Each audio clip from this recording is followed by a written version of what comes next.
গুচ্ছর পাশাপাশি কিন্তু কৃষি হইতো। এখন পর্যন্ত আমরা জানি যে গুচ্ছ এপ্রিলে হইতে পারে, হওয়ার সম্ভাবনায় বেশি।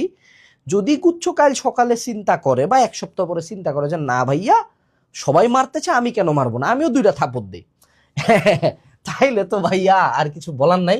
গুচ্ছ তোমাদের জানুয়ারিতে দিয়ে দিতে পারে, আমি বলতেছি না দিবে, আমি চাই না দেখ। আমরা সবসময় কি নিয়ে চিন্তা করি? ওয়ার্স্ট কেস সিনারিও, বুঝছো? এটা বুঝতে হবে, এটা ভাবতে হবে। ধরে নাও গুচ্ছ দিয়ে দিছে, কি হয়েছে? কিছুই নাই। দেখো এট দিস পয়েন্ট তোমার হারানোর কিছু নাই। ধরে নাও তোমার মনে করো তোমার কাছ থেকে সব কেড়ে নিচ্ছি, ধরে নাও একটা লোক কি সবই কেড়ে নিচ্ছি, বাপও নাই মাও নাই, ফ্যামিলি সব মরে গেছে, হ্যাঁ মনে করো পঙ্গু, হ্যাঁ মনে করো রাস্তার মধ্যে পড়ে আছে, হ্যাঁ হারানোর কিছু আছে জীবনটা বাদে। তো 25 ব্যাচ অ্যাকচুয়ালি হলো সর্বহারা ব্যাচ, কিছুই নাই এদের।